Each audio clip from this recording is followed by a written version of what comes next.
Good morning, YouTube. It's a beautiful morning. It really is spring, and I think it's the way it is, and hopefully it stays like this. I was wearing my winter coat for the longest, and over the weekend was actually nice. Saturday was 80, and then Easter was nice. I remember telling my son, "You need to wear a jacket because you never know."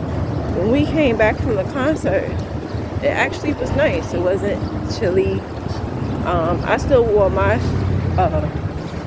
raincoat, I guess you could call it, from H&M, beige off-white color. I wore all white for Easter. My white outfit from Temu, those of y'all who watch me. The pants was off-white and the blazer was a little short, but I had my shirt underneath, so that I got from Macy's. It was kind of tight. I wanted to exchange it for a bigger size, but they were like, "Oh, all sales were final," because I got it off the clearance rack. But you know, I had a lot of thoughts in my head, so I just wanted to talk it out. And this morning I started thinking about, and that's something I need to work on. Like, I think about the past a lot, which is no good because it's the past. It needs to stay there.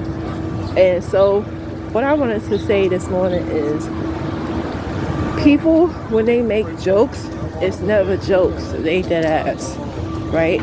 So I told y'all about my former friend who, he would say things like, he accused me of being passive aggressive, but he would say things totally out of pocket. But I'm a person, I'm not gonna hold that against you. If that's your opinion, that's your opinion. That doesn't make me who I am, right?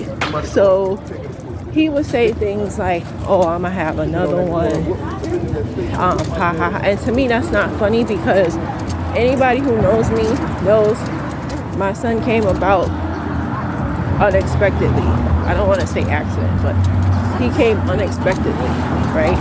And that's not something I wanted for my life. Like, I'm not one of those, like, I wanted to be a baby mama or I wanted to be a single mom. No, that's not what I wanted for my life. Things happen, and I wasn't gonna be with somebody because we have a child together. I don't believe in that, you know. So, and especially, you know, y'all know the situation.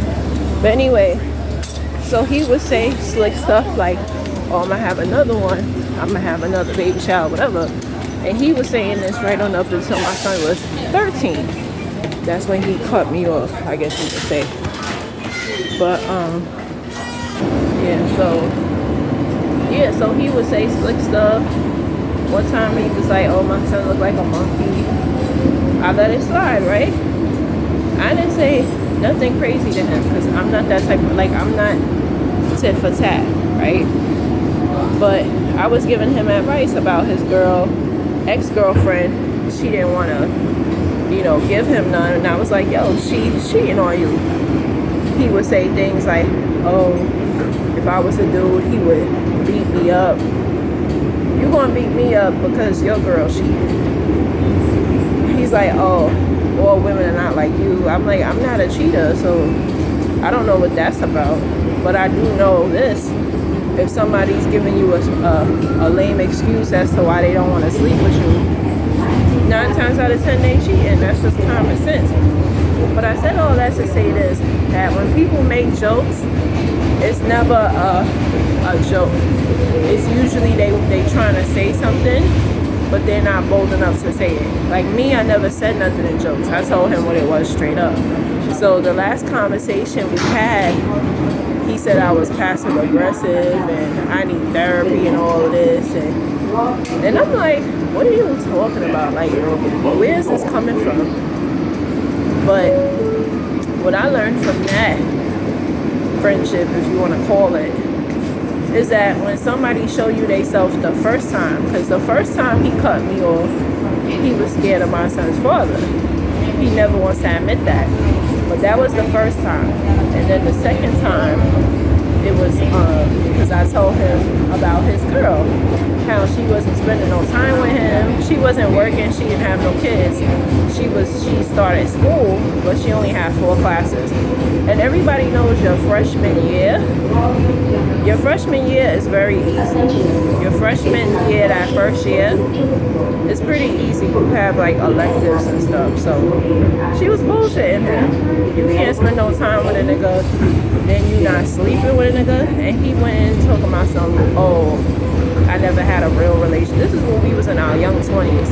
Oh, I never had a real relationship and this and that. I said, that has nothing to do with the situation you're going through. Even if that was true, I said at the end of the day, she's playing. Like, Stevie Wonder could see that. Like, she's playing you and she's giving you a BS excuse. I'm like, is she religious? Like, did she decide to be celibate until marriage? Because that happens. You know, is she Christian or Muslim and she's like changing her life? Because I was celibate at one time too. So, you know, some people, they just go through things and they want to be celibate. No, she's not celibate. Okay, she's lying. Like, and sure enough, they ended up breaking up anyway. Because he found out what I was saying was true. Like, she's just, you know, he didn't say why they broke up, but they ended up breaking up. So I said that to say this. Like, when somebody shows they ass the first time, the second time, and when my problem was, oh, I knew him from 7th grade, and especially black people, we always do that. Like, oh, because you know somebody. The length of time you know somebody doesn't mean anything. That doesn't mean that they're your friend. That just means that they were probably bored. They had time on their hands at the moment, and so they decided to hang around you. As crazy as that sounds. Right? But have a good day on this busy Wednesday. Those are my thoughts.